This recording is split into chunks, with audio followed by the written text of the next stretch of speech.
Every Darkling in Darkville loved Christmas, it's true. The joy and the wonder, the red, green and blue. But out past the cheer where the cold winds blow, lies a world full of mysteries not many know. Ghosts in the garlands, whispers through trees, phantoms that flit on a crisp winter breeze.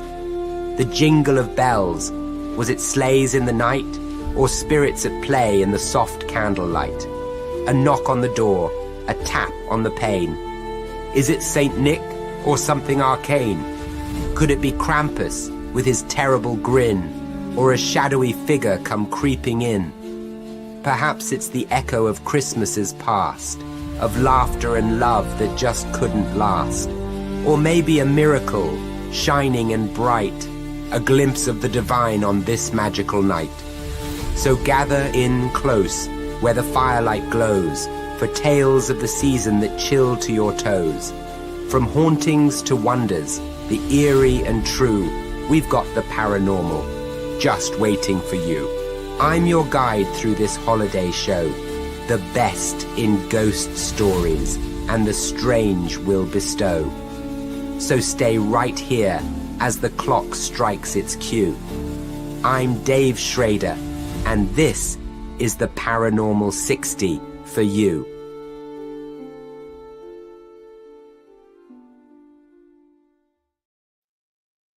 I'm not gonna stand here and listen to this baloney. He won't float. He doesn't stand for baloney.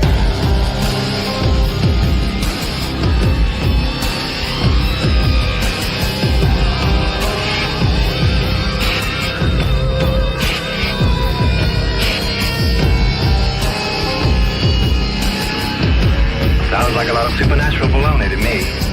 Supernatural, perhaps. Baloney, perhaps not. Ho, ho, ho. Merry Christmas. Welcome, everybody. Thank you so much for joining us here.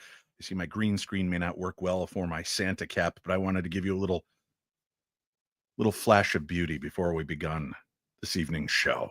We've got a lot of cool emails that you guys have sent in, some really weird and fascinating supernatural subjects that have taken place right here around Christmas. As if it wasn't magical enough, you've decided to share from your cadre of strange encounters. So thank you very much for doing so. And if you ever have stories you want to share with us, you can always email them in to me, Dave at paranormal60.com. That's Dave at paranormal60.com. We got a lot of cool stuff tonight.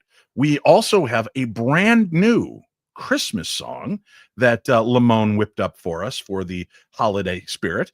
We have a movie review, Nosferatu, out in theaters today, because what better day to open a movie about a blood-sucking villain than Christmas? Because there's nothing more heartwarming and filling with love, right? So we'll talk about that. I did have a chance to see the new Nosferatu. We'll talk about that. I gave the Paranormal 60 news crew the night off.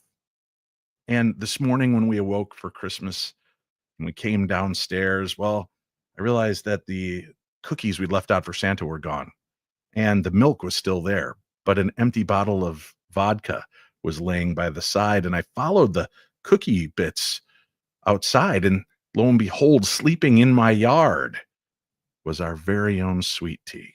And she was sleeping hard. Welcome back, Sweet Tea. Thanks for being here. Hi, thank you for having me. Oh my God, Merry Christmas and Happy Holidays and all that junk. Happy holidays. Merry Christmas. I hope that you had a delightful time for the holidays. I am now, Dave. Aside from polishing off all of Santa's cookies and my vodka. Yeah. Glad to have you join us. Good time. The boys too busy with family obligations. What jerks. So I decided the only way we could move forward tonight is if I replaced them with two others. So ladies and gentlemen, also joining us on the show, ladies and gentlemen, the one, the only, Mrs. Claus. Hello. Oh, She's got, greetings. look at the craziness. Her mouth moves and then words come out. I know. I'm checking out this whole new foreign film, having the subtitles. I'll get it fixed right away. But yes, Merry Christmas, everybody. Merry Christmas. Thanks for joining us. We got a lot of cool stories to share, so we should get to them because there's a lot. And the Christmas gift to Greg this year was to not make him be a part of this because emails are his least favorite part of our show, which is so weird. So weird. What are you drinking tonight? Oh, thank you for asking. Listen. Am I new here? What have you Yeah, got? look. Oh, I got some screwball eggnog. eggnog. Screwball. And I was gonna wait to let you have some, but I'm not going to. I've been waiting a good, like, 17 minutes roughly to Oh, open this up. yeah. Thanks a lot. So, That's okay. let's have a taste. Looks delicious and frothy. Oh, I had a little wine in there. It's not a good mix. Oh, why would you? Oh, We're so drunken. I thought it was gone. I, on the other hand, have a little rum and Coca-Cola. So That's so new for you. I know. I would like to get Holidays? more into the whiskey stuff again, but I was waiting for my friend to bring me some screwball eggnog, and she decided to stay Oh. where she is and drink it there. So thanks, friend. Hey, listen, I'll save a shot. No thanks. Winnie, what have you got for this evening's show? well, everybody thinks I've been drinking water all day, but I have been drinking Malibu cocktail. I want you to know nobody's thought you were drinking water at any point today. Oh, okay. It could have been when you passed out into the plate of freshly baked ham or were napping in the mashed potatoes. Either one of those moments kind of gave it away. But I'm sorry. it's cute that that's what you got going on. I just have like this Malibu, whatever. It's gluten free and it's alcohol, so I'm drinking it. Yeah. Kind of reminds me of our very first Thanksgiving together. You were hosting it at your old house and gave me a call to wish me a happy Thanksgiving from the bathroom because you drank too much while cooking dinner, but you were eating I didn't Hawaiian. eat all day. You were to eating be Hawaiian bread and sitting in front of the toilet talking to me, which was delightful. Yeah, my sister was giving me bread rolls to soak up the alcohol. Oh, good times. Yep. You know why we're such good friends, sweet tea. You're just if I could push the two of you together, you would make the perfect Cruella de Vil. Listen, Blonde hair. I she's love got dark puppies. hair. Oh, I know. Who doesn't? I thought Um, it was just Listeners, in the winter. I'll let Winnie keep an eye on comments and throw them up from time to time while we do this. But I want to get started. Let's get going. Again, thank you so much for being here. I hope everybody had a great Christmas. And for those of you that didn't have such a great Christmas, thank you for sharing your time with us tonight. Hopefully we can boost that elevation and we can all have a little bit of fun, a little wonder, a little amazement. And we'll begin with our first letter coming all the way from the balmy shores of Toronto, Canada. Balmy shores. wow. Yeah, right near the Mexican border. I don't Christmas. think that's where it is. Oh, I'm not good with geology. Dear Dave, Mm. Christmas has always been my favorite time of year. The snow, the lights, the carolers. I love it all. But something happened a few years ago in Toronto that I've never been able to explain. My family and I had just finished Christmas dinner and we were relaxing in the living room. The tree was lit and soft Christmas music played in the background. Around 9 p.m., we heard someone singing outside. At first, I thought it was carolers, so I went to the door to invite them in for some hot cocoa. No. But when I opened the door, the street was empty. The singing, however, continued. A rich, clear voice that sent shivers down my spine. It seemed to be coming from the end of the driveway. But there was no one there. My husband and kids joined me, and we all stood there listening. Then we saw it. A faint figure dressed in old-fashioned clothes, like something out of a Charles Dickens novel, Gross. standing under our streetlight. The figure tipped his hat, smiled, and then just disappeared into thin air. We spent the rest of the evening talking about what we saw. My daughter swears she recognized the song, a carol her grandmother used to sing before she passed away. It felt like a reminder of her presence, and while it was eerie, it also brought us a strange kind of comfort. Since then, we've started leaving a candle in the window on Christmas Eve in memory of loved ones who've passed. Who knows? Maybe we'll see our ghostly caroler again someday. Merry Christmas. That comes from Margaret H. in Toronto, Canada. Thank you, Margaret. I love that. Let's start off with a Christmas carol. Oh, and even better, I love $10 from Deb from Sac. Merry Christmas, darling Dave and family. Thank you from all of us at the Schrader Yeah, home thank you, Deb. and Sweet Tea's closet, wherever she's held up somewhere. That's rude. That's rude. Don't do that. What? It's rude. No. Listen, some call it the Harry Potter suite. I call it a closet. Wherever you're allowed to stay is good for me. They're Let's head now. brooms. Let's head now to Seattle, shall we? Okay, yeah, let's do that. Dr. Fraser Crane. Hi, Dave. That's not who wrote this, by the way. Hi, Dave. Aw. I've been a fan of your show for years and thought you'd appreciate this story. On Christmas Eve in 2019, I was at my grandparents' house in Seattle.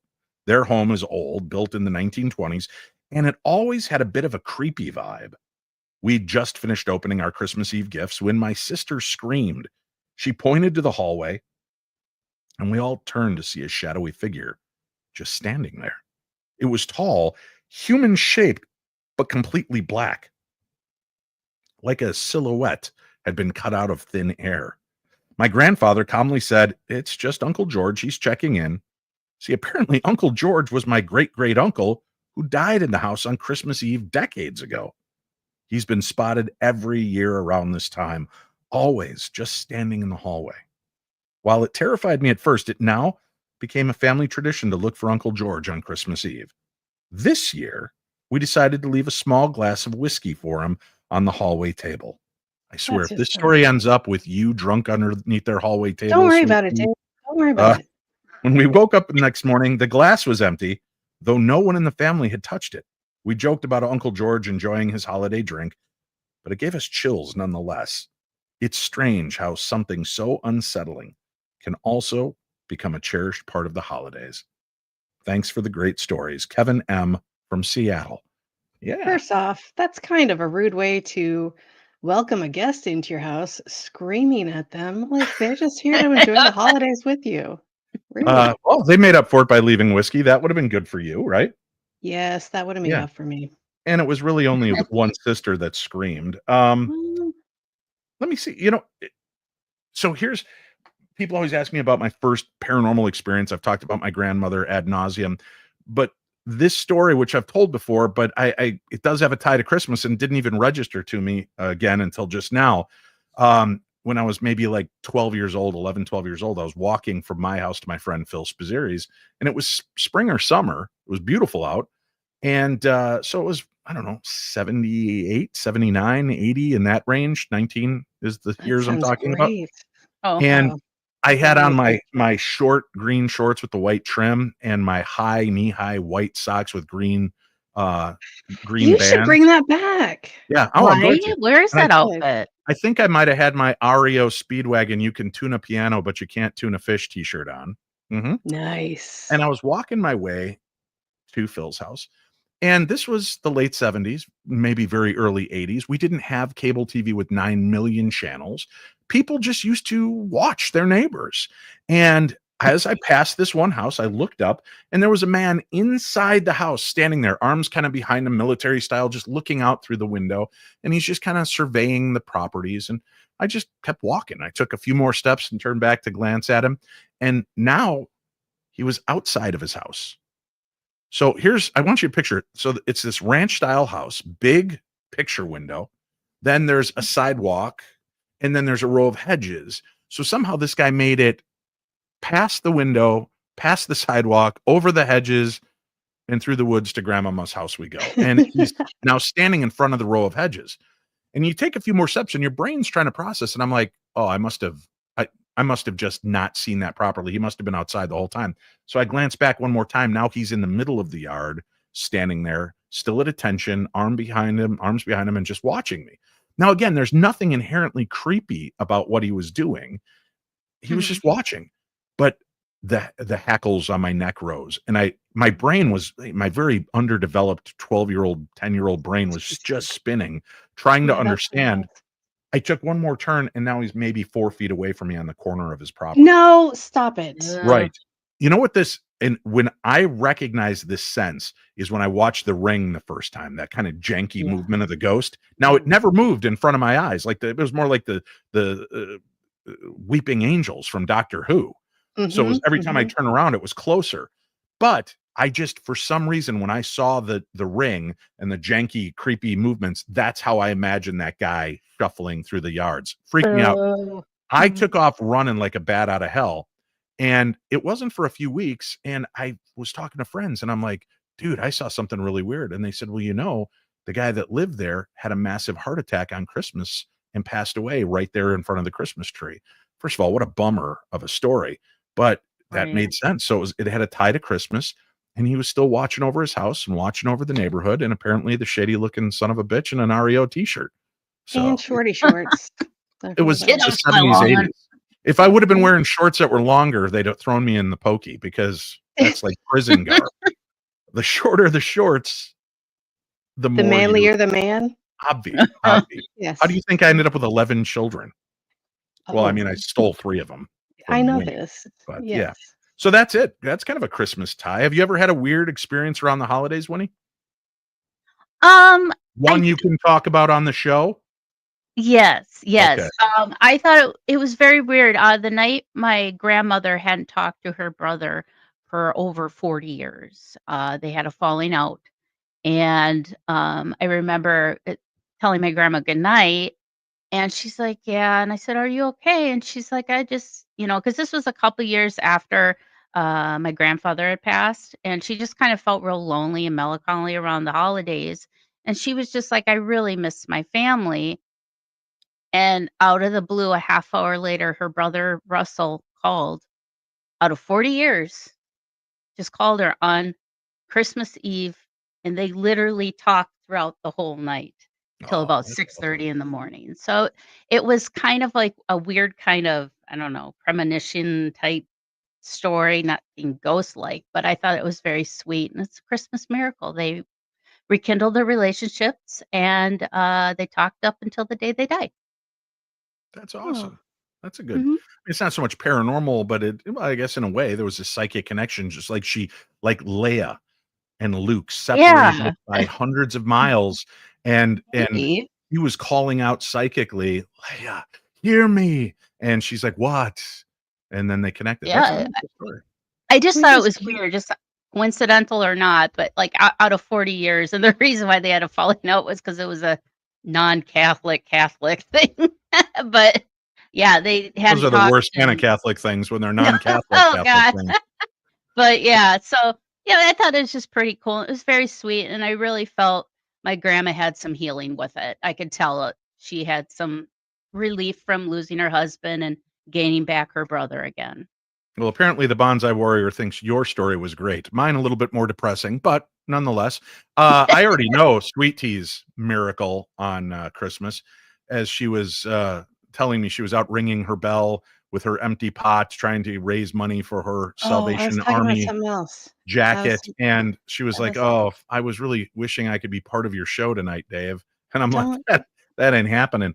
And then she sent me pictures of my herself, feet? yeah, without shoes, and they looked, her feet were dogged and tired looking, and she's Never. like, "I just wanna be How inside, dare you? warm, being part of the show," and, at first I said no, and then Winnie showed me holiday kindness, and I said, all right, she can join us." I And need here you you to are. apologize about my feet. My feet have never looked ragged. Please. Oh, re-examine those. Please. Yeah, all right, maybe ragged is too cruel. Demonic? Okay, that's slightly better. Uh, the pointed toenails were disturbing. Have you chewed them It's a off like you told me you were style. going to? Listen, Ew. it's fashion. Oh, that's something. It's definitely No wonder you don't something. have socks. Well, Hey, update on the screwball. It just tastes like screwball that's creamy. You're welcome. oh, that's even better. Mhm. That's even Creamy better. peanut butter. So, as you all just got to hear how I was a Christmas angel to Sweet Tea, let's go to New York for our next story. Dear Dave, this happened to me last Christmas in New York City. I was walking home late from a holiday party, feeling a little down. It had been a tough year. I wasn't really in the holiday spirit. As I crossed through Central Park, I saw a woman sitting on a bench. She was dressed in white with long flowing hair and had the kindest smile I'd ever seen. She waved me over and said, "You're not alone, you know." I stopped, stunned. I hadn't said a word to her. She handed me a small wrapped gift and told me to open it when I got home. Before I could say anything, she walked away and disappeared into the trees. When I got home, I opened that gift, and it was a small angel ornament with a note that read, "You are loved." Since then, that ornament has held a very special place of honor on my Christmas tree. I tried asking around the neighborhood if anyone knew a woman fitting this description, but no one did. The whole encounter felt surreal, but it lifted my spirits in a way nothing else could. To this day, I'm convinced she was some kind of angel. It's a reminder to me that the magic of Christmas isn't just in the decorations and gifts, but in the unexpected kindness of strangers. Or perhaps something more divine. Best wishes, Sandra L. from New York City, New York. That's a nice one. I like that. A little Yes. holiday holly love and glory story. Free presents. Yes. I love it. Yeah. You gotta have some good stories at Christmas time, especially like angels or oh God, I love it. Speaking of favorites, I mean, pinned down, I would say "Do They Know It's Christmas" is still one of my all-time favorite Christmas songs, even though it's a really depressing tune. It's just there's something so magnetic about it. I gotta guess, Sweet Tea, knowing your fascination with feet, that it is probably Christmas Shoes, that country song. Am I right? Why would you say that? What are you talking about? What? Oh, I mean, maybe for like the novelty and how hilarious it is. Yes. Hilarious. Yes, it's hilarious. Don't Oh my God, you're come the on. worst. You're the worst. It's so schmaltzy. Get out of here. That's Schmaltzy, all. yes. Hilarious, I don't know so much about. That's That's why it's hilarious. It's too schmaltzy. No, it get is out of here so with that. schmaltzy. Yeah. It's like the schmaltz liquor bowl. That's how bad it is. Winnie, what's your favorite Christmas song? Oh gosh. I honestly I love Elvis Presley's Blue Christmas. It's one of my all-time favorite Christmas songs. It just it's Elvis. You can't go wrong with Elvis. Yeah. Right? Blue Christmas, one of my favorites. I do Yeah. like Santa Claus, Here Comes Santa Claus by Yeah, the Elvis Elvis. as well, because I love that it's one run-on sentence. There's no like separation of words. If you listen, folks, I'm going to do my best Elvis, and this again will Oh, I help you can't understand wait. why I have so many children because of talents like this. Here comes Santa Claus, here comes Santa Claus, right down Santa Claus Lane. Not one word in that entire. It's just one run-on, humming, drunken stupor that's charming and lovely. So sexy. Yeah. Wow. His version of White Christmas is not to be trifled with either. I do like his version. Anything that by now. Elvis. It's Elvis Christmas album. You can't go People wrong. didn't Come tune in. on. People You're didn't gonna tune in tease to us and hear me sing. not deliver? Come on. White Well, Christmas. Do it. You want a little White Christmas? Yeah. Yes. Ladies and gentlemen, It's time now for ParaTunes. Thank you. Thank you very much. remember, you brought this on yourself, folks. I'm not going to sing White Christmas like Elvis, but Lamone, Tressa's absolute favorite singer-songwriter, Lamone, has penned a Christmas tune for us to share on this evening. So let us remember the true importance of the holidays as we tune into the Paranormal 60 Christmas song by Lamone.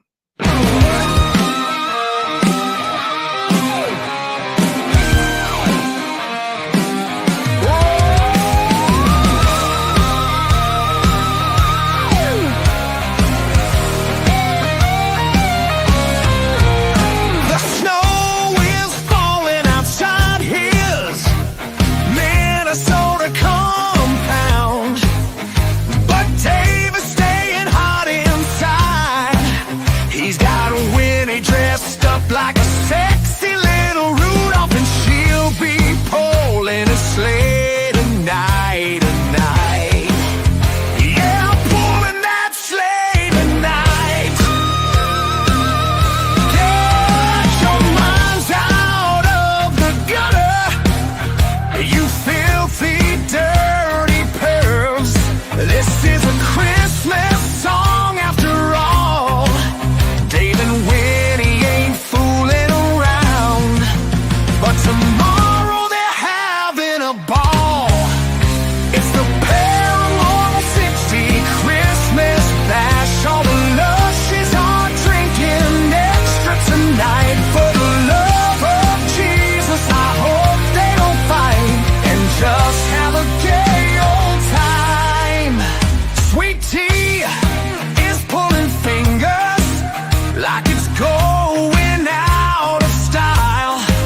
We will be right back with even more of your emails, more sexy time right here on the Paranormal 60 Big Old Christmas Bash.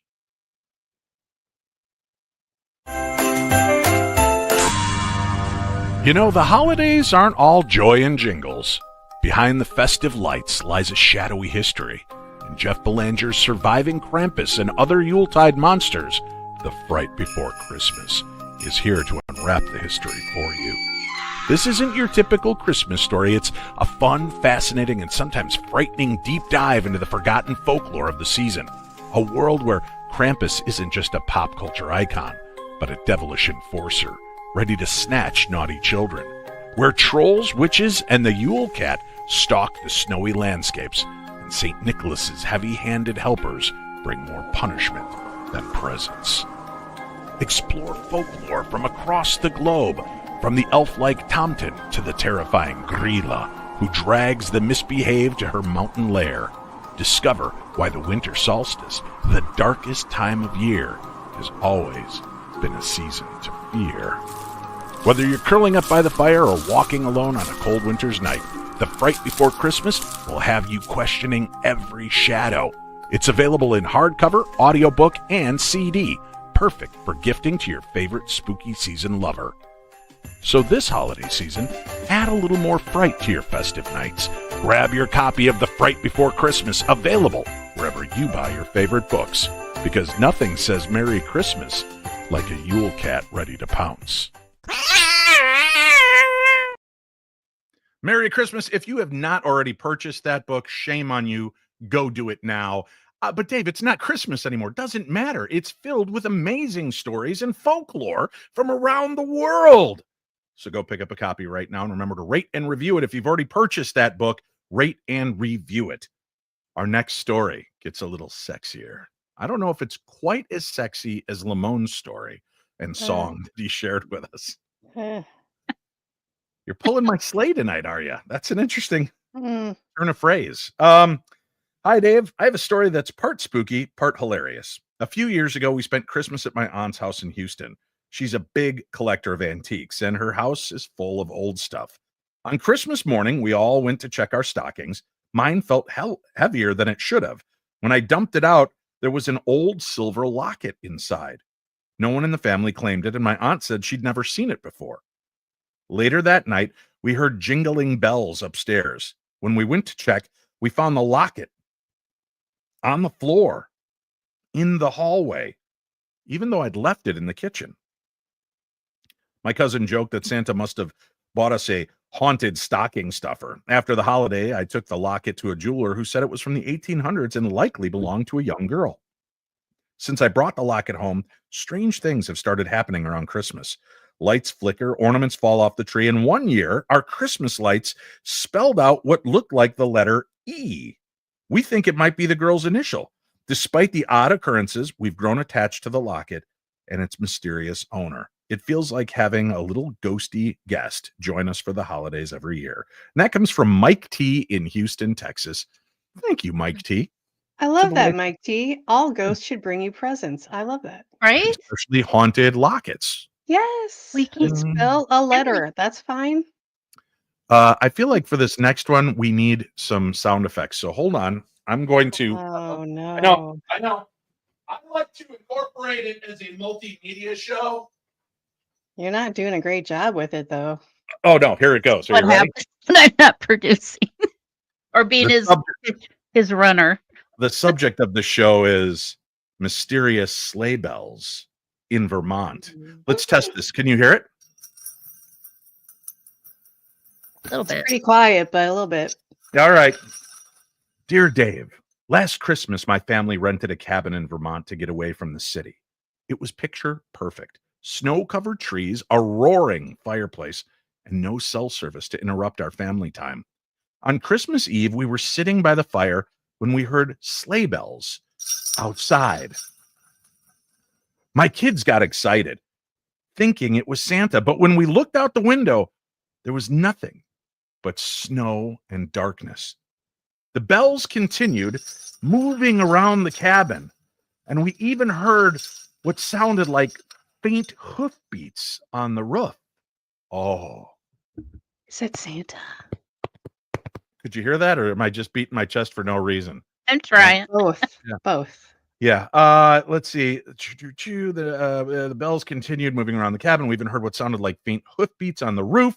My husband went outside to check, but there were no tracks in the snow. The kids were scared at first, but the sound was oddly cheerful. And eventually we all just started laughing about it. The next morning, we found a small silver bell on the porch. It wasn't ours, and our nearest neighbors were miles away. To this day, we don't know where it came from, but it felt like a little touch of Christmas magic. We kept the bell and hang it on our tree every year as a reminder of that mysterious, magical night. Warm regards. That comes from Linda G. in Burlington, Vermont. Thank you, Linda G. Wow. That was delightful. And I have to imagine if Santa is losing a bell at every house, he's got to have a lot of bells. Oh, that dude. So many bells. Yeah. So many. I just thought, think of how many angels I just gave their wings in this one story. So many. Oh, bless you, Dave.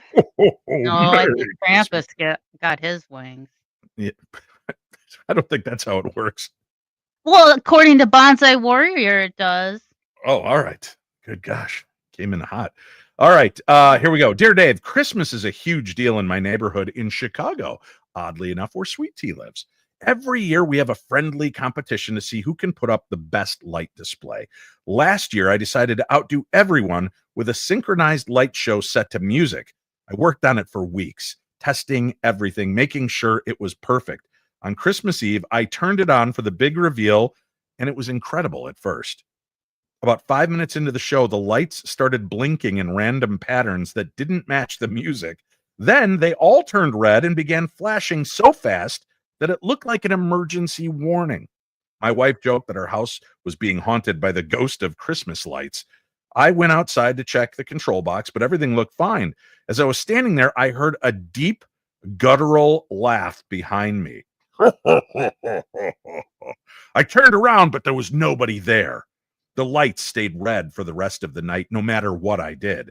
The next morning, they were back to normal, and I haven't had any issues since. My neighbors still tease me about my possessed Christmas display, but honestly, I'm just glad it's over. If it was a prank, it was a good one, but part of me wonders if something else was at play.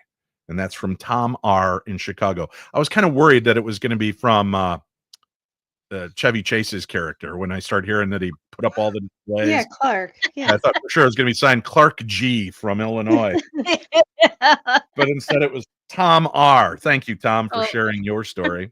I'm sure he didn't change his name so no one would know who it was. It's fine.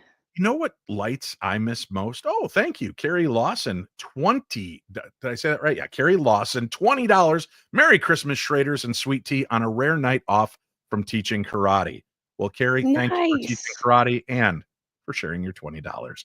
I used to love the bubbler lights. Did you guys used to have? Oh my God, I love those so There was much. something so magical. Do they still sell those in the I stores? don't think so. I think I they think did they're like a fire repro, hazard now. but they stopped doing because like you need them to be warm. You can't do it with LED lights, so we're screwed. That We had sucks. a nightlight, a Santa nightlight with the bubbler. So when the bulb lit up, actually looked pretty cool in the hallway. Yeah, I used to love. I could lay there. Our son Max Mhm. still does that. He could lay out by the Christmas tree every night. And I Yeah. mean, he's drunk, but every night he Yeah. could lay out by the Christmas tree. No, he's a young boy, and just loves the Christmas tree and loves looking at the lights. And he'll fall asleep on the couch. And it was cute until he turned 30, and then it's like, grow up, dude, grow up. No, very cool. Don't Let's go judge. to Maine. Let's go to Okay. Maine. I grew up in a small coastal town in Maine where winters are harsh. The Christmas always feels like something out of a postcard. One year, when I was about 10 years old, I had an experience on Christmas Eve that I've never forgotten. My room was on the second floor. My bed faced a large window that overlooked the snow-covered backyard. Around midnight, I woke up to the sound of footsteps crunching through the snow. Thinking it might be Santa, as any kid would, I jumped out of bed and peered out the window. Yes, peered. Okay, I wanted to make sure he wasn't peeing out the window. What I saw was not Santa. A man dressed in a black coat and hat was standing in the middle of the yard, staring up at my window. His features were shadowed, but his eyes seemed to glow faintly in the dark. I froze, too scared to move. Then, as if sensing my fear, he tipped his hat and vanished into the night. Do you think he ended up in the other state singing Christmas carols? The same Absolutely. gentleman tipping his hat out there? He's making his rounds. The next morning, I told my parents what I'd seen. They laughed it off, saying it was probably a shadow or my imagination. I'm sorry your parents didn't love you. That's sad. But that winter, other neighbors started reporting seeing a similar figure wandering the town late at night. Some claimed he was the ghost of a sailor who had died in a shipwreck nearby. To this day, I'm not sure what I saw, but I'll never forget those glowing eyes. Best wishes. That comes from Caroline D. in Portland, Maine. Thank you, Caroline D. You know, Now, when I next was a one. kid, shut Yeah. up, Dave. What? When I was a kid, I lived in a ranch house. Mhm. My window was ground floor, and we had a rock garden right outside my window. A lot of the nights, if not all of them, I could hear people walking. I could hear walking around on the rock garden right outside my window. Terrifying, Hmm. terrifying, terrifying. Mm. Well, No idea what. maybe if your family stopped trying to grow rocks outside your window and just put in plants, you They wouldn't have don't that problem. grow. What were they Then it's thinking? not a garden. That's what I'm saying. What were they Yeah. doing? You would Anyway, hear yeah. you would hear crunching, shuffling in the rocks, like something was walking outside your window?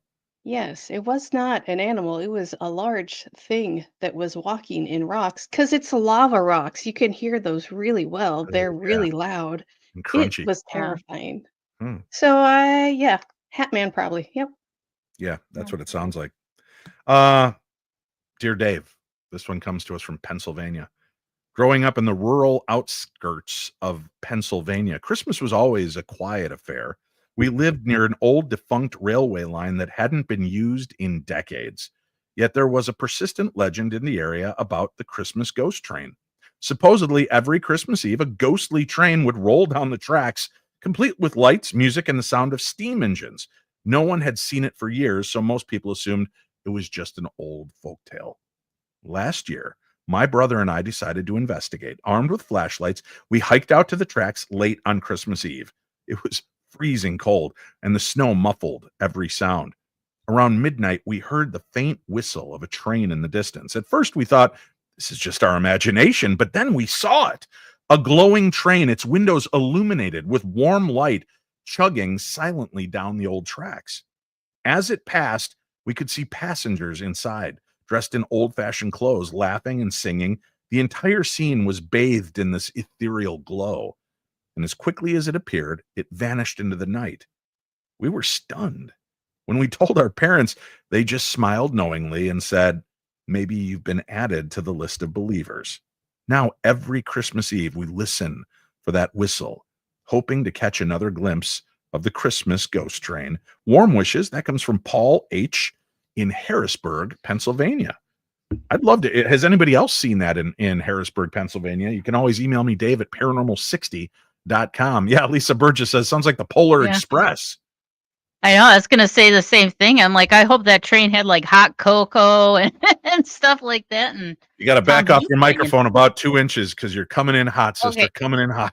Yeah, sorry about that, but, yeah, the Polar Express, that sounds very reminiscent. It's very Christmassy. I love the whole aspect. Like, the Polar Express is a magical Christmas story to me, and so this story seems really cool to me, and I love it, and I hope it's true.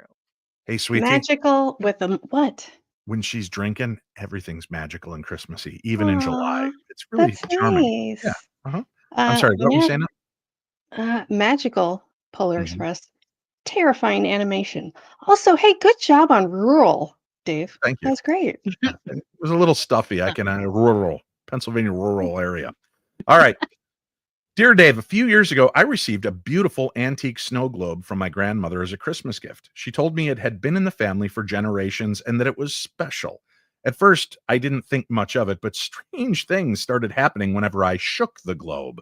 The snow inside would swirl more violently than seemed possible, and the scene, a quaint little house in a snowy field, would change ever so slightly. Okay. One Christmas Eve, I shook the globe before bed, and the scene inside shifted to a figure standing in the field near the house. The figure was wearing a red scarf, just like the one my grandfather always wore. Okay. He passed away the year before. The next morning, I told my grandmother, and she simply said, "The globe shows you what your heart needs to see." Oh, Adorable and this is terrifying. Hallmark. Listen, Hallmark, this is trademarked. You are not listening to my show and stealing ideas for your hit movies for next year, so back off. Is there a sexy snowman? That's all I need to know. There's a magical snow globe that has a man with a red scarf in it. You know they're going to turn that into a sexy man with a scarf in a snow globe world who meets the perfect snow globe woman. Yeah, They let's don't do know. this. They don't know they're in a snow globe. Since then, the snow globe has become a treasured part of our Christmas tradition. Each year, it seems to show something a little different. Once, it even showed my childhood dog playing in the snow. Another year, it showed my parents' old farmhouse. It's comforting and eerie at the same time, but it always feels like a reminder of the love that surrounds us, even from beyond. Cheers. That comes from Melissa T. in Boulder, Colorado. Melissa, I have to ask the question. Did you take photographs of any of these changes? And can you please email them to me? I'll never share them if you don't want me to, but if you have these cool images of things inside your snow globe changing, I need to see it. Bonsai, settle down. What is Bonsai saying? He's saying I'm cooked. Listen, that's just weird, though. That doesn't even That you're seem. cooked? That's not weird at all. You're usually cooked. No, that seems pretty normal, Yeah, actually. that's spot on. Huh. Very weird. Okay, we have the wreath. Let me just have another quick little sip. We can all have one together because Wreath Whisperer was not going to come out that way. Let's Oh, it wasn't going to come out. Oh, good luck. Here we go. This is the Wreath Whisperer in Savannah, Georgia. Hey, Dave. 2 years ago, I moved into a charming little house in Savannah, Georgia. It was my first Christmas there, and I decided to decorate the house in a traditional Southern style. Among my decorations was a beautiful hand-woven wreath that I hung on the front door. One night, just a few days before Christmas, I was startled awake by a soft whispering sound. It was faint, almost melodic, but definitely coming from the direction of the front door. When I went to investigate, the wreath was gently swinging as if someone had just touched it. The whispers stopped the moment I opened the door. Thinking it was just the wind, I secured the wreath and went back to bed. But the next night it happened again. This time I stayed hidden behind the door and listened. The whispers were clearer now, and I swear they sounded like someone softly singing a lullaby. A few days later, my elderly neighbor came over and complimented my wreath. She told me it reminded her of her late husband and that he had made her one for their very first Christmas together. Hallmark, back off. She started to cry and said, How dare you? he used to hum while he worked just like that. I never told her about the whispers, but after Christmas, I carefully stored the wreath away. Every year since, when I hang it up, I hear those faint whispers. A gentle reminder, I believe, of love that still lingers. That comes from Emma R. in Savannah, Georgia. Oh, these are lovely little stories. They are heartwarming. I'm Oh, over it's- it. Whispers. Since we're in this heartwarming feel of Christmas, let's do this. It's time now for Upon Further Review. All right. It is Christmas Day, and believe it or not, a brand new movie has been released that seems to fly in the face of Christmas, or does it? I mean, there's scary ghost stories and tales of the glories of Christmases long ago. Right, Yes. because back in the day, families would gather around on Christmas Eve by the hearth and listen to the fire popping as they would exchange scary ghost stories. And they would string their popcorn that they would then lay on the trees. So it was really a beautiful little thing. So kind of thinking about it, I guess it makes sense that you would release a movie. And it originally was released in 1901, and it was called Nosferatu. It was a very, very thinly hidden ripoff of Dracula. As a matter of fact, at the beginning of the original, the director, Murnau, said that it was based on Bram Stoker's Dracula, and it was just rewritten by another guy. So instead of being Count Dracula, he was Count Orlok, but the story basically trends the same way. They redid the movie again, I think in 1979. It was, I think Werner Herzog did that version of the movie. colorized version. I got to tell you, I still enjoy the Nosferatu look of the vampire in the original Salem's Lot. That was phenomenal. But the Dracula and vampire movies, aside from Dracula Untold about 5-6 years ago, which was amazing. If you guys have not seen Dracula Untold, go watch it. Great movie. I have no clue why it doesn't get more love. But they're really vampire movies have not hit like I thought they would. But Dave, Twilight. Shut up, sweetie. Just shut up. Those aren't vampire movies. They're romantic garbage. But they're sweet. They're what Hallmark hopes to be someday. So when they said that Nosferatu was being remade for a new generation, I was like, okay, I might be interested in this, especially when I heard the name Willem Dafoe attached to it. However, I thought that's strange because Willem Dafoe starred in a movie about 15 years ago called Shadow of the Bat, which was about the making of Nosferatu, only it was a fictionalized telling, and John Malkovich played Murnau, and Malkovich didn't let everybody know that the man he hired to play Orlok was an actual vampire, and cast and crew members start having things happen to them. It should have been better than it was with the cast. It was just okay. Very fun. Yeah, it is for being campy and dumb.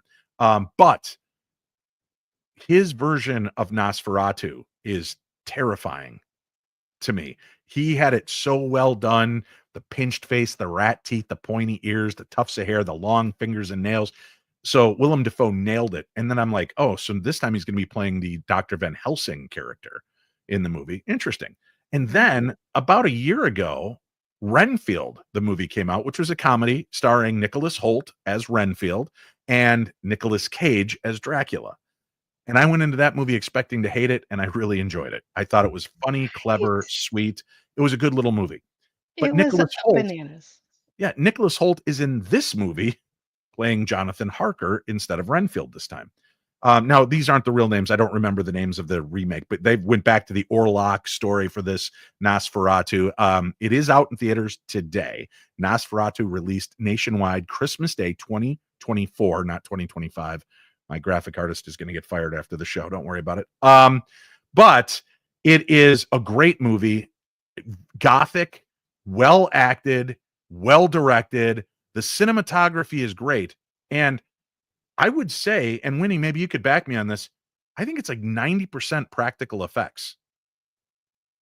Yeah, I would say that. Yeah, practical. It's not. Yeah, there's not CGI everywhere. No, And no. if you're going, I have a dear friend of mine, Dre, who said she loves the original because she always pictured Nosferatu as kind of the nerd who just wanted love. Right. So she pictures it as an 80s teen rom-com. And then he was always just that kind of nerd just looking for love. He's not that character in this movie. He's not that kind of, he is definitely more intimidating. He's played by Bill Skarsgård, who has already played the Crow and Pennywise in the It movies. So he is kind of cornering the market on disturbed, broken characters. And they never give you like a full view. A lot of it's backlit or close-ups of part of his face or body. It's not till the end that you get to see more of him, but they do it in a really interesting way. So he's got more of that when they do close in, he's got more of that Hungarian look, that, just that old look. And then, but he the Pennywise forehead. It's just this monster. Seems racist, Dave. Oh, it is extremely racist. I didn't make the movie though. But it's really well done. He's creepy as hell in a totally different kind of way. It's well done all the way through. I'm going to say this is, I expected very little from this movie, and I would say I'd give it a good 4.5 out of 5 phantoms for this movie. Okay. All right. I gave it 4 out of 5. The only What held reason you? I gave it 4, it was a little bit too long for my taste. I thought they could have wrapped it up in a little bit of some of the spots there. So She just wanted more TNA. That's Winnie's like that. Who It's like, doesn't? I Come want on. fart jokes, TNA, and give me Yes. 20 minutes less. Which is why Listen. our sex life is amazing, because she just wants less and faster. No, point. See, Fair. that's what she says in bed too. Girl, I get Anyway, it. yeah, I will say it does languish a little bit, but I like part of it because the reason they're playing this out is to just show how powerful this character is, even from where he Mhm. is in Germany, trying to make his way to England. He's this powerful force.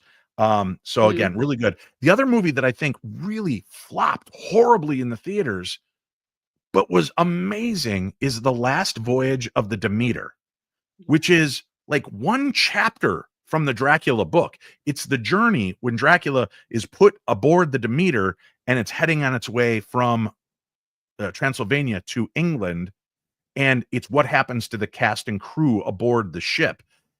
Oh God, Mhm. it's great. It is a great movie. Another one Is that I'd go like a for. short? Like No, 30 it's a minutes full long? movie. No, it's a No, full it's a full movie. movie. David Desmolchin is in it. I can't remember the other stars off the top of my head. That's how good a movie is to me, when all I remember is what a great movie, and I couldn't even really tell you who was in it. I only knew it was David Desmolchin because he's been in so many things lately, and I was like, "Oh my God, there he is again!" Mhm. The Last Voyage of the Demeter, I give it 4.5 out of 5. I might have given it only 4 when I reviewed it before, but I've watched it again since. It's great. Great movie. So if you like vampire movies, you like that whole genre, this was a great reimagining of Nosferatu. They track really Okay. well. It's great. Go see it. Check it out for yourself. That's my take. And I'm Dave Schrader. Hmm. What did you think of the movie, Sweet Tea? It is pretty good, I guess. You didn't see it. You I didn't see didn't it. see it. No. I Yeah. didn't Thanks for know. playing along. Hey, guys, it's not too late. If you would like to join me March 27th through March 30th at the Palmer House Hotel in Sauk Center, Minnesota, with the lovely and talented psychic medium Sarah Lemos and even lovelier and talented Scotty Davis, the medium, we are going to have an entire psychic weekend. It is filled with actual paranormal investigations. It is filled with some great presentations. My buddy Kevin Swanson, the tech guru, will be on hand. It is a full fun weekend. There are still a handful of tickets available. We would love to see you out there to join us. This will be the last time I use this image for those of you watching, because it reminds me of very Christmas balls on the tree look. But we've got some really cool stuff that we're going to be doing, and I hope you guys will check it out. You can get tickets for that event and all the events I'll be a part of this year by visiting darknessevents.com. Let's get back to some more of these stories. Yeah. Shall we, ladies? Please. Okay. Hi, Dave. Growing up in rural Wisconsin, Nice. they're testing me. We were Yeah. surrounded by dense woods, which could be both beautiful and eerie in the winter. One Christmas Eve, my siblings and I decided to take a walk through the woods to enjoy the snow and stars. It was peaceful, with only the crunch of our boots breaking the silence. Then we heard it, faint singing, like a choir, coming from Again? deeper in the forest. Come At on. first, we thought it might be neighbors, but the nearest house was miles away. The singing grew louder as we followed the sound, and we could make out the words to Silent Night. But as we got closer, the voices seemed to move farther away, leading us deeper into the woods. Suddenly, the singing stopped, and we were left standing in a small clearing, completely silent except for the sound of the wind. We decided to head back, but when we turned around, we found a small, perfect wreath hanging from a tree branch. None of us had brought it, and it certainly wasn't there before. We took it home and hung it above the fireplace, and every year since, we've heard faint singing on Christmas Eve, as if the forest choir is still out there reminding us of the true meaning of this magical night. Merry Christmas. That comes from Olivia M. in Green Bay, Wisconsin.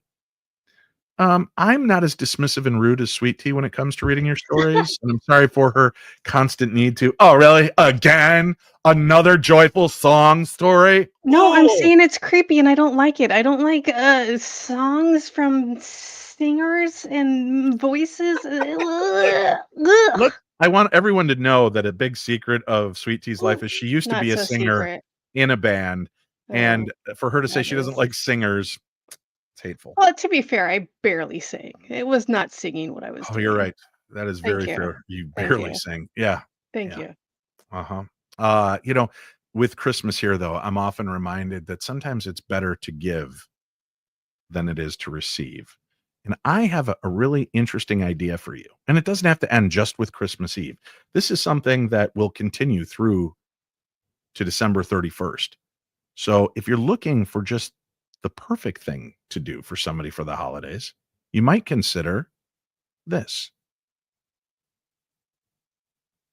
It's the holiday season, a time of giving, receiving, and maybe even answering life's most mysterious questions. What better way to bring joy and clarity to yourself or a loved one than with Love and Lotus Tarot readings by Winnie Schrader? This December, give the gift of insight, empowerment, and a little holiday magic. Because when you buy one tarot reading, you get one free. That's right, buy one, get one free all month long. Whether you're curious about the past, seeking answers in the present, or wondering what's in store for the future, Winnie's loving, empathetic, and accurate tarot readings are the perfect way to connect with what matters most. Choose a cozy phone reading or a face-to-face video session. Perfect for this festive time of year. Visit www.paranormal60.com and click the Love and Lotus tab to learn more and book your readings. Again, that's www.paranormal60.com. Click the Love and Lotus tab. This December, the best gift is to give and receive with Love and Lotus Tarot readings by Winnie Schrader. Don't wait. Book your readings today and make this season truly magical.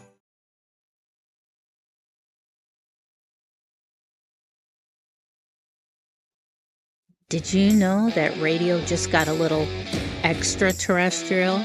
That's right, Dave Schrader is back on radio with the Paranormal 360 every Sunday evening, 7 to 9 p.m. Central on WCCO AM 830, an Odyssey station. Just download the Odyssey app and look for the WCCO logo, follow the station, and listen live. That's the Paranormal 360 on WCCO AM 830, an Odyssey station. Welcome back to the program. And remember, Wednesday nights, you get the nice little live shows like this, usually with the Paranormal 60 News crew. Sunday nights, now you get the Paranormal 360 show on WCCO radio. And if you love podcasts, you can just go find the Paranormal 360 on just about every different service out there. So go subscribe to that so you don't miss my other show, because I want you to listen and I hope you enjoy it. As a matter of fact, I want radio like this back on terrestrial radio. I love doing these podcasts here, but aside from Coast to Coast AM, there's very few radio shows like this that are allowed to exist on radio. And on WCCO, which is one of the oldest, as a matter of fact, celebrating its 100th anniversary this year, to be selected to be able to bring shows like the Paranormal 360 to life means a lot. And they're watching the numbers. So if you could go listen to those podcasts as well, download them. You can find more information at paranormal60.com. That's paranormal60.com.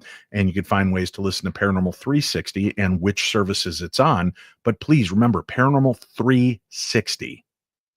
That's my Sunday night show. Yeah. You guys listen to this show. If you loved Coast to Coast, you will love this show. It is so great. Yep. It is so informative. Every guest is great. You will love it because it's that's what got me into this is Coast to Coast and Art Bell.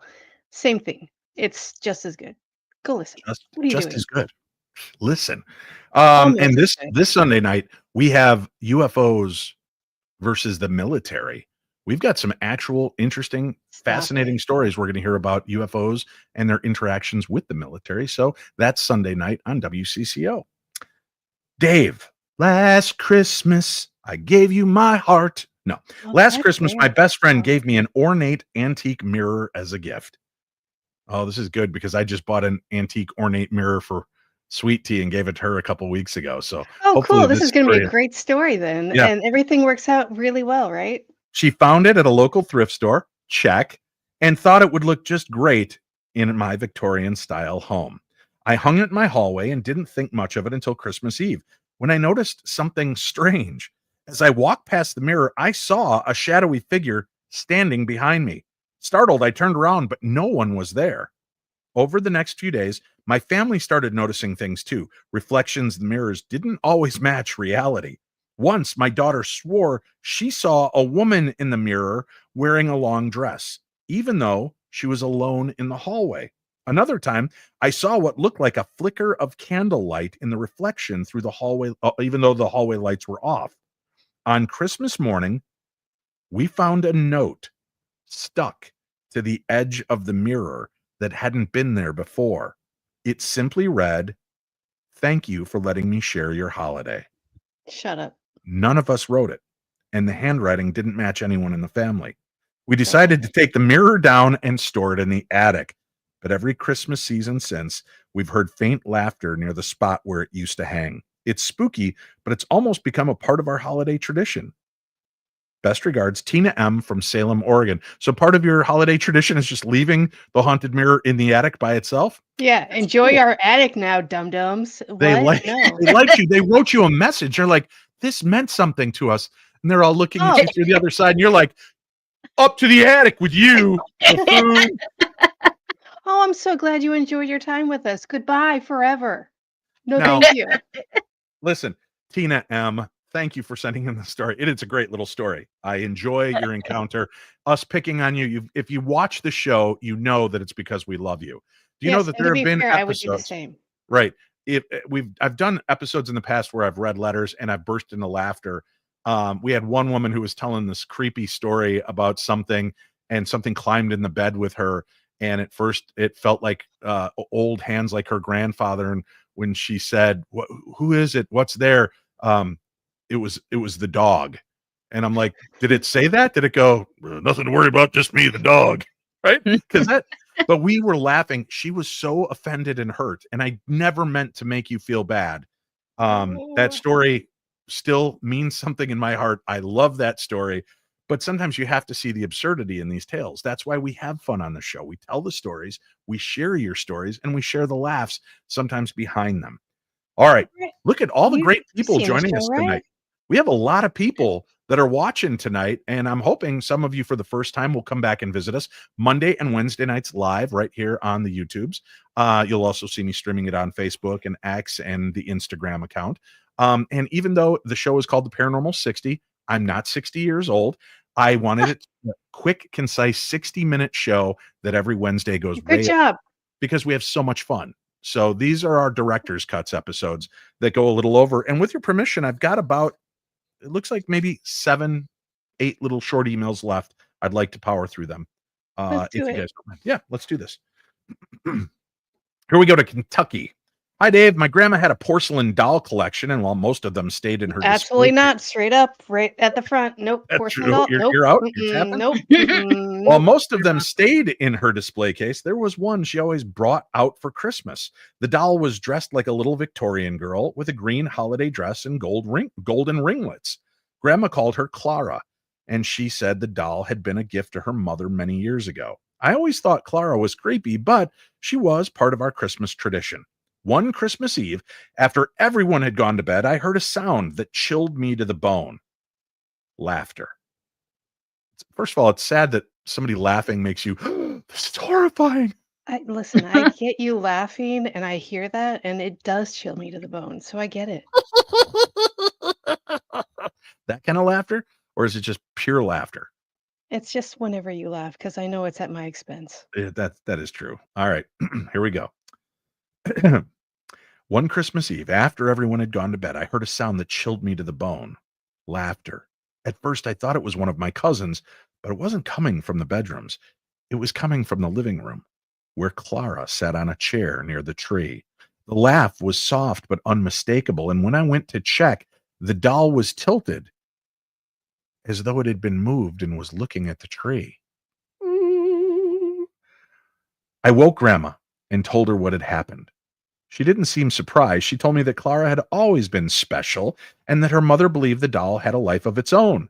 She claimed that the laughter wasn't meant to scare anyone, but to remind us to find joy in the holidays. Still, I couldn't sleep the rest of the night, and now I avoid staying over at Grandma's on Christmas Eve. That comes from Lila in Lexington, Kentucky. So it's kind of heartwarming Listen, and a little Lila. heartbreaking at the same time.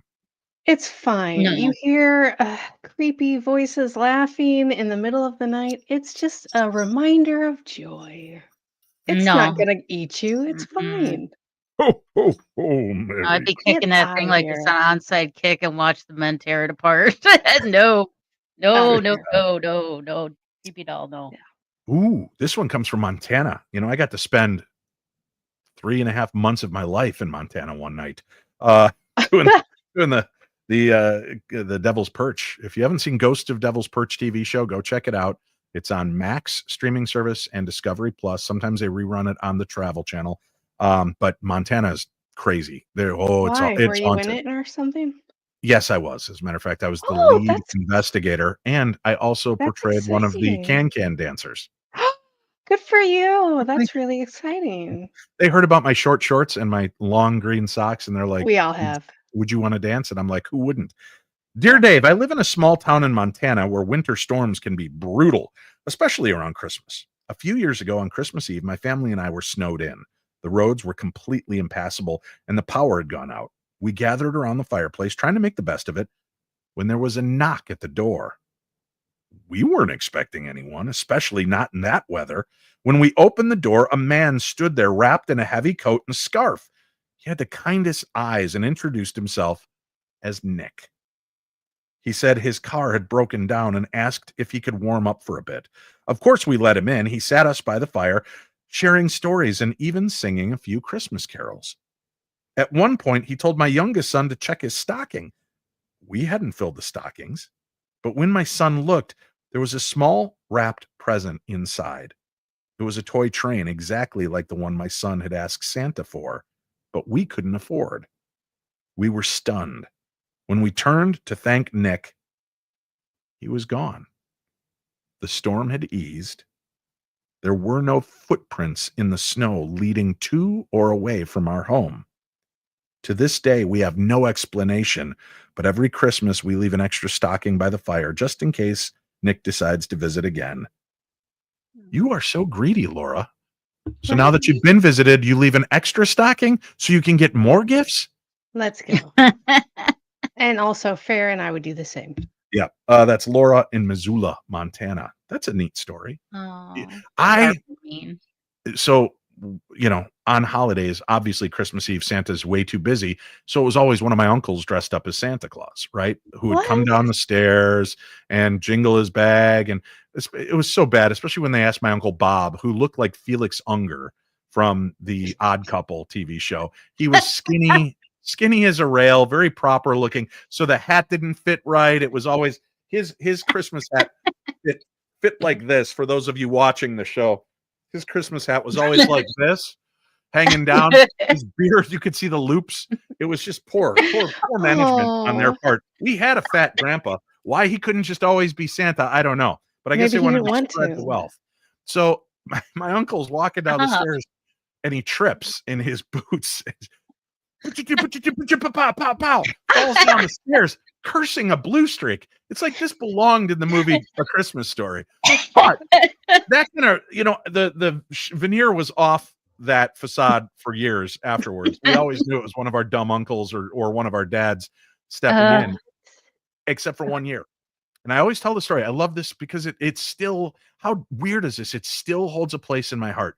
I wanted that year more than anything. I wanted the Lone Ranger, Tonto, Silver, and Scout, their horses.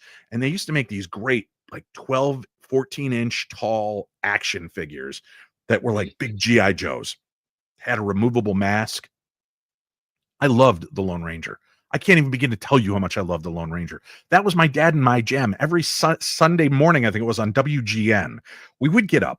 We would watch the Lone Ranger and the Cisco Kid back to back. And that was our thing. So I wanted this so bad that I made the parents stop everywhere I saw a sign that said Santa is here. So I wanted to go in and tell every Santa's helper so that they got the word to the big man. Santa, not God. God already knew. And he was like, get a job, you hippie. So Santa, I tell all these Santas that year, we have a new Santa at the family gathering. And as I'm doing the look around the room, I don't want to brag, but I watch a lot of detective shows. I'm pretty aware of things. And I'm looking around. Why to brag? Uncles are there. Boyfriends are there. Grandpas are there. And there is a very chubby old man with his own gray beard and Santa hat and Santa clothing that fit him. And they were much richer, velvety looking clothes. And Santa would call each one of us up one by one and hand us Christmas gifts. And as he gets to the end of the bag, he calls me up. And he leans over to me as he hands me my gift, and he goes, "I'm sorry, but I'm only giving everybody just one gift tonight, but I haven't forgotten you." And he hands me the gift. I lean back and I look at this box, and I know that within it will be my Lone Ranger doll. And I peel back the paper, and it was Silly Putty. Oh, Or just what you. Oh, Play-Doh. you didn't want Play-Doh. that. That's what I meant. Play-Doh.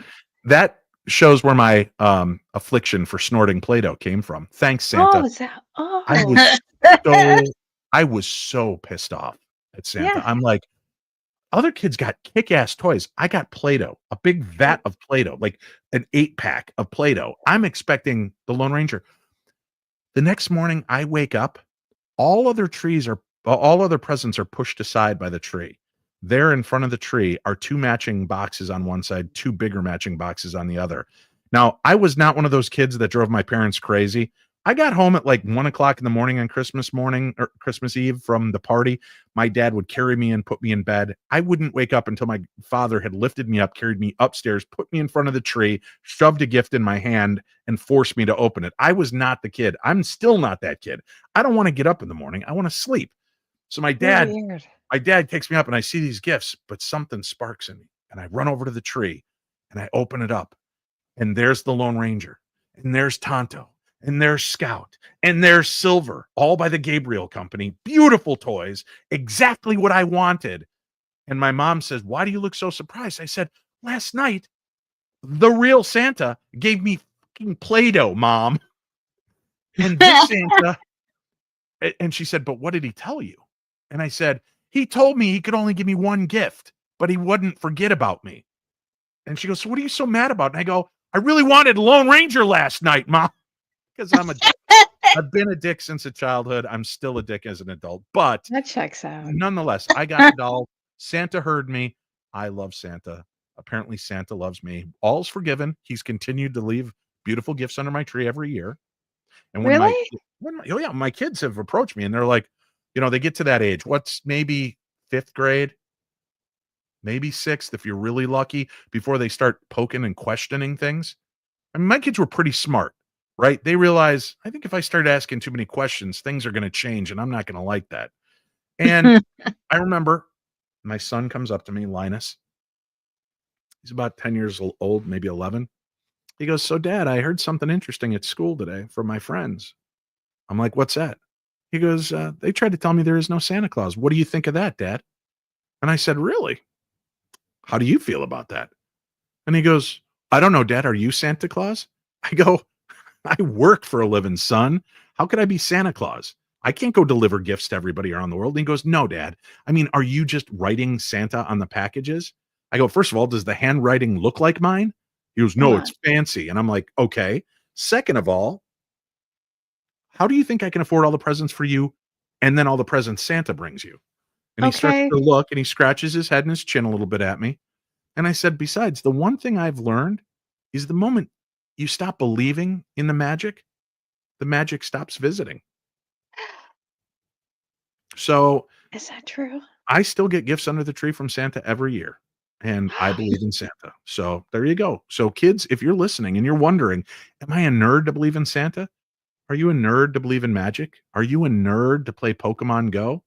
I mean, yeah, you are for both of those, but it's not nerdish to believe in Santa. Santa's a gift to our soul, to our hearts. Santa is the true gift of joy, and he lives and exists and remembers us all. And for the ones that didn't get presents from Santa, you're just a horrible human being. Sorry. All right, let's go. Yeah, that's heartwarming. Really, it is when I wrap it up that way. Now I'm sad. Tie it up in a little bow. Why, you never got Santa presents? Not this year. Oh, are you sure? Because at the Schrader house, as I look down at our Christmas tree and you're visiting in a few days, I see a present clearly marked "to Sweet Tea" from Santa C. So Is that Santa Claus? would you like me to open it right here on the air? No, I want it to be a surprise. I want to touch Wait, it. did you just ask me, is it Santa? No, it's Santa Carlo. It's our Mexican gardener. He comes over. "Yeah, please give this to my friend, Sweetie." And then dropped it off. I don't know if that's appropriate. What? That he dropped off a gift for you? I thought it was very sweet. That All right. is sweet. Dear Dave, A few Christmases ago, I was driving home late at night after visiting family. The roads were icy and the snow was falling hard. I was nervous but determined to get home in time to set up Christmas morning for my kids. About halfway through the drive, my car skidded on a patch of black ice, and I ended up in a ditch. My phone had no signal. The nearest town was miles away. As I sat there, trying to figure out what to do, a pair of headlights appeared in the distance. A truck pulled up, and a man stepped out. He had an old-fashioned look about him, a wide-brimmed hat, suspenders, but a very warm smile. And without a word, he got to work, pulling my car out of the ditch with chains he had in the truck. When I tried to thank him, he just said, "Merry Christmas." And he drove off before I could even offer him anything. When I finally made it home, I told my family about the kind stranger.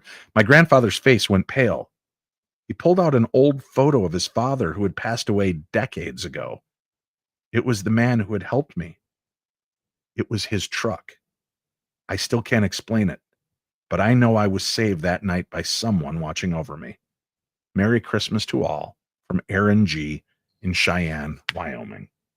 I love that very much. Thank you. That's our final story for the night. Oh, It's a I would have beautiful said story. more then. Oh, would you? That's all right. Okay. I think we got more than we expected or needed. I mean, we got from you. Sweet How tea, dare ya. Yeah. Merry Christmas to you and yours. And we look forward to Merry when you come back to Christmas. visit and your Santa C sweet tea present is sitting here waiting for you. So don't give Yay. up on the magic, sweet tea. Believe. Oh, okay. Wow, that was, I don't know what noise that was. I It don't sounded a little either. painful. Well, thank you, It sweet tea. is. Merry Christmas, and thank you for being here and being part of the show. Merry Christmas, Dave and Winnie. Kisses and hugs to Merry both you and Christmas. everybody else that isn't mean to. Yeah, okay, that's good. She just doesn't know when to stop. It's constant with her. And as I was thinking, what's going to be a great way to end today's show? I was sitting there looking, and I read that story, and I thought, boy, that's a beautiful story to end on. But we'll often forget that sometimes it's not just about the things we get or the little miracles that happen in our life every day. Sometimes it's even the smaller but most important things. And by smaller, Mhm. it sounds almost dismissive, but it's the things we need to remember. And I was reminded by one of the most classic men in the world today of what's really important. And before we go, I wanted to share this with you. And when I say you, I mean you, Winifred Schrader. Well, it's about the best time of the whole year. You walk down the streets even for weeks before Christmas comes. And there's lights hanging up, green ones and red ones. Sometimes there's snow, and everybody's hustling someplace. But they don't hustle around Christmas time like they usually do. They're a little more friendly. They bump into you, they laugh, and they say, "Pardon me," and "Merry Christmas." Especially when it gets real close to Christmas night. Everybody's walking home, you can hardly hear a sound. Bells are ringing, kids are singing, snow is coming down. And boy, what a pleasure it is to think that you got someplace to go to. And the place that you're going to has somebody in it that you really love. Someone you're nuts about. Merry Christmas.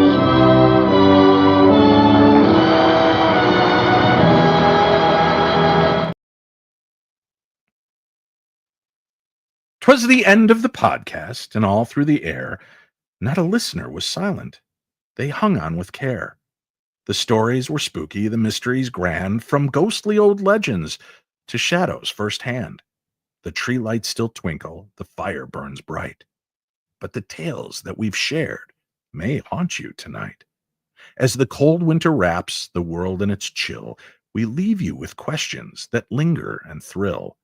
And as you reflect, I'd like you to hear a message of hope to carry all year. I hope the darkness of this world is just a bit brighter. With the knowledge we share, let your spirit grow brighter. For whether it's spirits or lights in the sky, or the mysteries hidden where shadows do lie, our goal is connection through stories we tell to light up the darkness and make the heart swell. So now, my dear Darklings, it's time we take flight. May your Christmas be merry and your souls filled with light. From all of us here, with love and delight, Merry Christmas to all, and to all, a good night.